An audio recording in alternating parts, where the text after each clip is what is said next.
23 अगस्त 2025 में आपका स्वागत है। आज हमारे पास कुछ बहुत ही दिलचस्प स्रोत हैं। ये एक कह सकते हैं जटिल वैश्विक तस्वीर दिखा रहे हैं। हाँ बिल्कुल। हम देखेंगे कि भारत अपने जो बड़े अंतर्राष्ट्रीय रिश्ते हैं, खासकर अमेरिका के साथ, वो कैसे बदल रहे हैं, वो भी तब जब ट्रंप प्रशासन है और माहौल थोड़ा अनिश्चित सा है। सही बात है। और इसी के साथ ये जो स्ट्रेटेजिक ऑटोनॉमी या रणनीतिक स्वायत्तता की बात होती है, उसकी जरूरत कितनी बढ़ रही है, चीन को समझने की चुनौती, और हाँ, देश के अंदर भी कुछ तकनीकी और आर्थिक चीजें हो रही हैं। हाँ, उन पे भी बात करेंगे। हाँ, उन पर भी नजर डालेंगे। तो हमारे पास न्यूज आर्टिकल्स भी हैं, कुछ ओपिनियन पीस भी हैं। तो चलिए शुरू करते हैं, इन स्रोतों को खोलते हैं जरा। बिल्कुल। ये स्रोत असल में दिखाते हैं कि कैसे जो अंतर्राष्ट्रीय नीतियां हैं, व्यापार का तनाव है और हमारी अपनी घरेलू प्राथमिकताएं, ये सब कैसे एक दूसरे से जुड़ी हुई हैं। हाँ। और भारत कैसे इस बदलते माहौल में अपनी राह बनाने की कोशिश कर रहा है। तो शुरुआत करते हैं सबसे ताजा खबर से, और शायद सबसे ज्यादा चिंता वाली बात भी यही है। अभी अमेरिका भारत व्यापार संबंधों में जो तनाव आया है, सूत्रों के हिसाब से ट्रंप प्रशासन ने भारत से जो सामान जाता है उस पर 50% का, आप सोचिए 50% का टैरिफ लगा दिया है। 50%? ये तो बहुत ज्यादा है। हाँ, ये कोई छोटी मोटी बढ़ोतरी नहीं है। इसमें 25% तो सामान्य शुल्क है और उसके ऊपर 25% और जोड़ा गया है, क्योंकि भारत रूस से तेल खरीद रहा है। अच्छा, मतलब सजा के तौर पर। हाँ, एक तरह की पेनल्टी। और इसका सीधा असर अब कपड़ा, कालीन, आभूषण, ये जो हमारे बड़े निर्यात क्षेत्र हैं, उन पर पड़ रहा है। उत्तर प्रदेश में भदोही है कालीन उद्योग के लिए मशहूर। हाँ, वहाँ का उदाहरण तो बहुत साफ है। हाँ, वहाँ की तस्वीर बिल्कुल साफ दिख रही है। ये सिर्फ नंबरों की बात नहीं रह गई, अब ये लोगों की जिंदगी से जुड़ गया है। सूत्रों में भदोही के कालीन फैक्ट्री मालिक हैं असलम महबूब, उनकी चिंता साफ दिखती है। वो कह रहे हैं कि इस टैरिफ ने बाजार में इतनी अनिश्चितता ला दी है कि उन्हें अपना प्रोडक्शन, आप सोचिए, लगभग 30% कम करना पड़ा है। 30%? हाँ, और जहाँ पहले उनके पास 30 कारीगर थे, अब सिर्फ 10 बचे हैं। बाप रे। और मुश्किल ये है कि जो अमेरिकी खरीदार हैं, वो अब जो पहले से तय कीमतें थीं, उनमें 25% या उससे भी ज्यादा की कटौती मांग रहे हैं। तो ये तो दोहरी मार हो गई। बिल्कुल। और अगर ये ऑर्डर कैंसिल होते हैं तो उन बेचारे बुनकरों का क्या होगा, जिनकी रोज की कमाई ही महज 250-300 रुपए है। उनकी तो पूरी रोजी रोटी ही दांव पर लग गई है। सही बात है। इसी वजह से पूरा उद्योग अब सरकार से एक बेल आउट पैकेज की उम्मीद कर रहा है। ये वाकई बहुत गंभीर स्थिति है, लेकिन ये सिर्फ एक व्यापारिक झगड़ा नहीं लगता है ना, इसके पीछे कुछ गहरी राजनीतिक चालें भी लग रही हैं। हाँ बिल्कुल। ट्रंप प्रशासन और खासकर उनके एक सलाहकार हैं पीटर नवारो, वो भारत पर काफी तीखे हमले कर रहे हैं। एक स्रोत इसे क्या कहा था, रिश्ते को बर्बाद करना, उस संभावना से जोड़ रहा है। आप बिल्कुल सही कह रहे हैं। नवारो का तर्क, जैसे सूत्रों में है, वो ये है कि भारत जो सस्ता रूसी कच्चा तेल खरीद रहा है, उसके लिए अमेरिकी डॉलर इस्तेमाल कर रहा है। और इससे वो कह रहे हैं कि भारत एक तरह से क्रेमलिन की, रूस की मदद कर रहा है। उन्होंने तो भारत को तेल मनी लॉन्ड्रोमैट तक कह दिया है। अरे बाप रे, ये तो काफी सख्त भाषा है। बहुत ज्यादा। और ये बयानबाजी उनके उस विचार से मिलती है जिसे एक स्रोत ने मेकिंग अमेरिका स्मॉल कहा है। अच्छा, इसका क्या मतलब हुआ? इसका मतलब ये कि अमेरिका को उसकी जो पारंपरिक वैश्विक भूमिका है, उससे हटाकर सिर्फ अपने छोटे एक तरफा हितों पर फोकस करना। ये जो पुराने राष्ट्रपति थे, विल्सन या रूजवेल्ट, उनकी जो अंतर्राष्ट्रीय सहयोग वाली सोच थी, हाँ, उससे बिल्कुल अलग। हाँ, बिल्कुल उलट। तो ये एक तरह से अमेरिका की विदेश नीति में ही एक बड़ा बदलाव है और इसका असर भारत जैसे देशों पर पड़ रहा है। और ये सिर्फ टैरिफ तक ही नहीं रुका है, शायद सूत्रों में ये भी संकेत हैं कि अमेरिका H-1B और जो छात्र वीजा हैं, उनके नियमों में भी बदलाव कर सकता है। ओ, ये तो सीधा भारतीयों पर असर डालेगा। हाँ, इसका निशाना साफ तौर पर भारतीय पेशेवर और छात्र ही होंगे। हाँ, और इस सारे तनाव का असर हमारी मुद्रा पर भी देखिए। भारतीय रुपया डॉलर के मुकाबले 88 के ऐतिहासिक निचले स्तर पर पहुंच गया है। ये दिखाता है कि कैसे व्यापार और राजनीति मिलकर अर्थव्यवस्था पर कितना दबाव बना सकते हैं, निश्चित रूप से।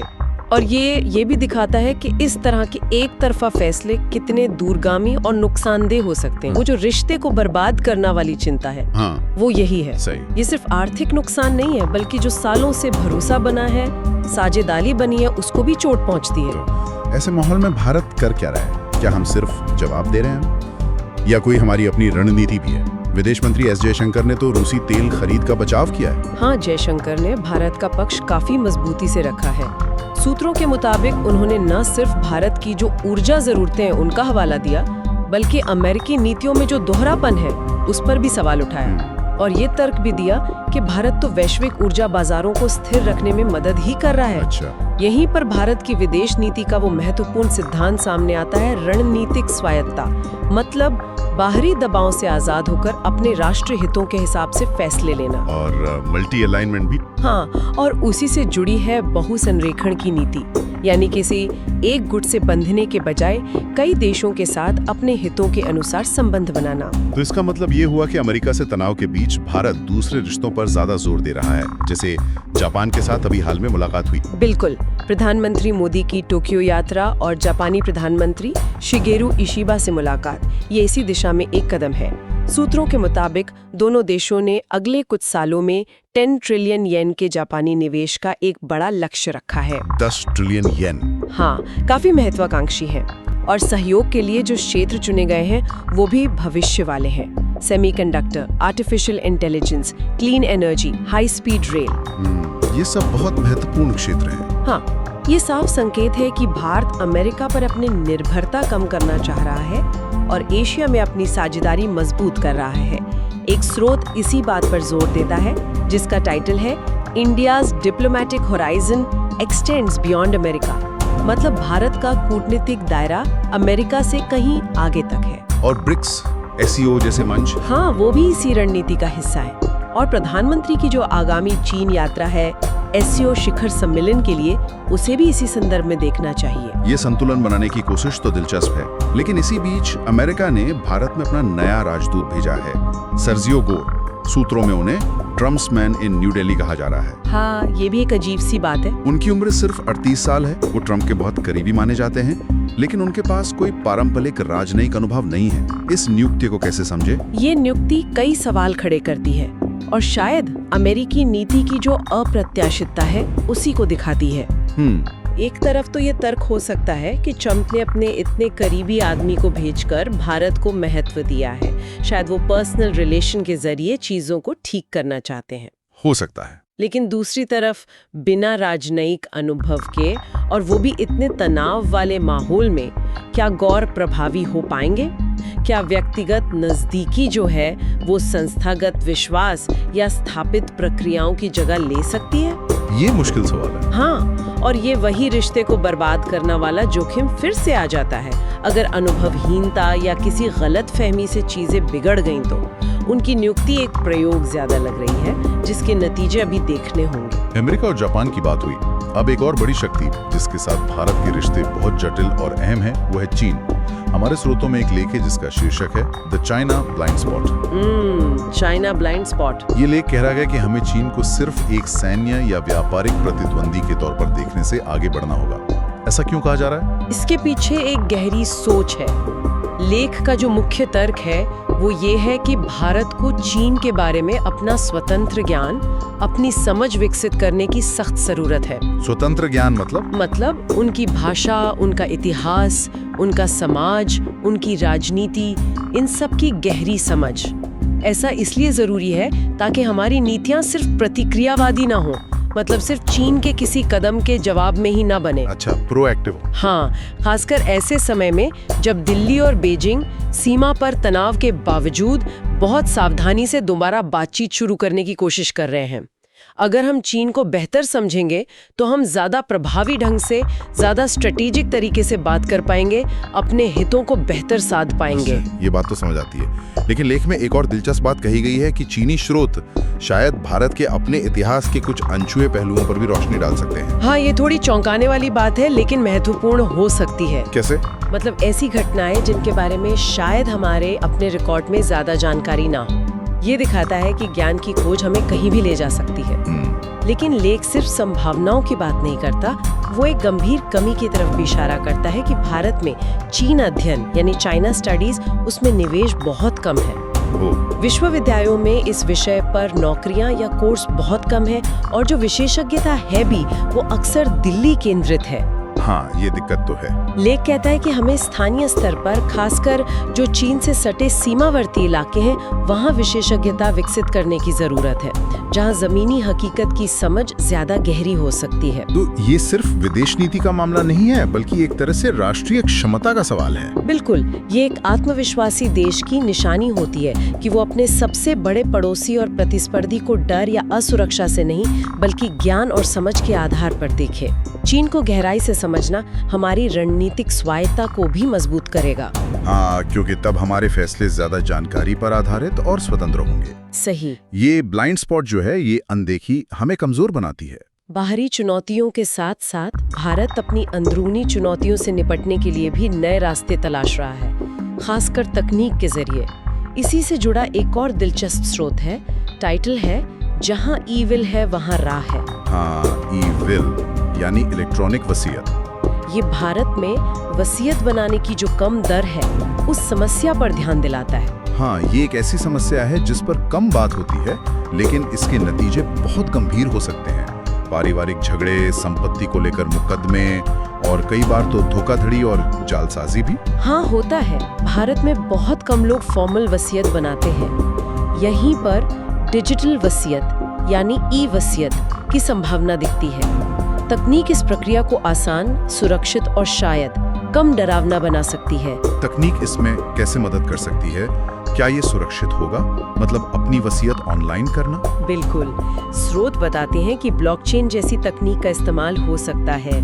ब्लॉकचेन किसी भी लेन देन या दस्तावेज को बहुत सुरक्षित बना देती है। उसे बदलना लगभग नामुमकिन होता है। अच्छा। इसी तरह इलेक्ट्रॉनिक सिग्नेचर हैं, जो डिजिटल रूप से पहचान पक्की करते हैं। इससे धोखाधड़ी की गुंजाइश कम होती है और ये प्रक्रिया को ज्यादा सुलभ भी बना सकता है। लोग घर बैठे या आसानी से अपनी वसीयत रजिस्टर करा सकते हैं। ये दिखाता है कि कैसे तकनीक पुरानी सामाजिक कानूनी समस्याओं का नया हल दे सकती है। कि दुनिया में या भारत में इसके कोई उदाहरण है? कहीं ये लागू हुआ है? हाँ, स्रोत बताते हैं कि उत्तराखंड का जो समान नागरिक संहिता नियम 2025 है, उसमें वेब या मोबाइल ऐप के जरिए रजिस्ट्रेशन और यहाँ तक कि वीडियो के जरिए वसीयत दर्ज कराने का भी प्रावधान है। अरे वाह, उत्तराखंड में? कई राज्यों ने यूनिफॉर्म इलेक्ट्रॉनिक विल्स एक्ट को अपनाया है। कनाडा के कुछ प्रांतों ने भी इलेक्ट्रॉनिक वसीयतों को कानूनी मान्यता दी है। तो ये एक वैश्विक चलन भी है, जहां कानूनी प्रक्रियाओं को डिजिटल जमाने के हिसाब से बदला जा रहा है। ये तो सचमुच भविष्य की ओर देखने वाला नजरिया है। इसी नजरिए से अगर हम भारत की मौजूदा आर्थिक स्थिति देखें, तो हाल के आंकड़े क्या कह रहे हैं? पहली तिमाही यानी अप्रैल-जून 2025 के जीडीपी आंकड़े आए हैं। हाँ, और आंकड़े उम्मीद से थोड़े बेहतर हैं। जीडीपी ग्रोथ 7.8% दर्ज की गई है। 7.8%? ये तो अच्छा है। हाँ, ये मुख्य रूप से सेवा क्षेत्र यानी सर्विस सेक्टर के कारण है, जिसमें फाइनेंशियल सर्विसेज, रियल एस्टेट, व्यापार, होटल, इन क्षेत्रों में 10% से ज्यादा की ग्रोथ देखी गई है। कृषि क्षेत्र ने भी लगभग 3.7% की ठीक-ठाक वृद्धि दिखाई है। लेकिन क्या सब कुछ सकारात्मक है? मैन्युफैक्चरिंग यानी विनिर्माण क्षेत्र का क्या हाल है? और सबसे बड़ी बात, वो अमेरिकी टैरिफ जिसका हमने शुरू में जिक्र किया, उसका खतरा तो बना हुआ है ना? आपने बिल्कुल सही मुद्दा उठाया। विनिर्माण क्षेत्र में ग्रोथ तो हुई है, लगभग 7.7%, लेकिन ये उतनी मजबूत नहीं है जितनी उम्मीद थी। और माइनिंग जैसे कुछ क्षेत्रों में तो गिरावट -3.1% भी देखी गई है। और हाँ, अमेरिकी टैरिफ का खतरा तो निश्चित रूप से बना हुआ है। हमारे मुख्य आर्थिक सलाहकार CEA V अनंत नागेश्वरन ने UPI लेन देन के बढ़ते आंकड़ों का हवाला देकर शहरी खपत में मजबूती का दावा किया है। अच्छा, UPI डेटा से? हाँ, उनका तर्क है कि ज्यादा डिजिटल लेन देन मतलब ज्यादा खर्च, लेकिन दूसरे इंडिकेटर्स जैसे कुछ कंज्यूमर गुड्स की बिक्री वो उतनी मजबूत तस्वीर नहीं दिखाते। तो अर्थव्यवस्था की असली सेहत और आगे की दिशा को लेकर, खासकर इन नए टैरिफ के असर को देखते हुए, अभी भी एक बहस जारी है। तस्वीर थोड़ी मिली जुली है। मिलीजुली तस्वीर। तो आज हमने जो स्रोत देखे उनसे एक बड़ी तस्वीर उभरती है। भारत एक ऐसे दौर से गुजर रहा है जहां उसे अमेरिका की जो अप्रत्याशित, कभी-कभी विरोधाभासी से लगने वाली मेकिंग अमेरिका स्मॉल नीति है, उसके बीच अपनी रणनीतिक स्वायत्तता बनाए रखने के लिए कड़ी मशक्कत करनी पड़ रही है। इसके लिए वो जापान जैसे देशों के साथ साझेदारी बढ़ा रहा है। India's diplomatic horizon x tends beyond America. सही। और चीन को सिर्फ एक चुनौती नहीं बल्कि गहराई से समझने, द चाइना ब्लाइंड स्पॉट की जरूरत महसूस कर रहा है। साथ ही देश के भीतर ई वसीयत, where there is an evil जैसे तकनीकी समाधान भविष्य की राह दिखा रहे हैं। जबकि अर्थव्यवस्था एक मिलीजुली तस्वीर पेश कर रही है जिस पर अमेरिकी टैरिफ रेकिंग अ रिलेशनशिप का खतरा मंडरा रहा है। बिल्कुल सही सारांश है। और इन सभी धागों को जोड़ते हुए अंत में एक सवाल छोड़ते हैं सोचने के लिए, जो इन स्रोतों से सीधे तौर पर उभरता है। हाँ बताइए। आज की इस उथल-पुथल भरी दुनिया में जहां अंतर्राष्ट्रीय संबंध अक्सर लेन देन और दबाव की राजनीति से तय हो रहे हैं, भारत के लिए बाहरी साझेदारियां बनाना तो जरूरी है ही, लेकिन क्या उससे भी ज्यादा जरूरी ये नहीं है कि भारत अपनी आंतरिक नींव को कितना मजबूत करता है? आंतरिक नींव मतलब चाहे वो आर्थिक आत्मनिर्भरता हो, सामाजिक स्थिरता हो, तकनीकी क्षमता हो जैसे हमने ई वसीयत में देखा, या फिर चीन जैसे पड़ोसियों की गहरी समझ हो, ब्लाइंड स्पॉट को दूर करना। क्या असली रणनीतिक स्वायत्तता बाहरी गठबंधनों से ज्यादा अपनी अंदरूनी ताकत और लचीलेपन पर निर्भर नहीं करती? ये बहुत गहरा सवाल है। हाँ, ये सवाल आज हमने जो भी चर्चा की, टैरिफ के दबाव से लेकर ई वसीयत की संभावना तक, हर पहलू को एक साथ लाकर खड़ा कर देता है। सोचने वाली बात है।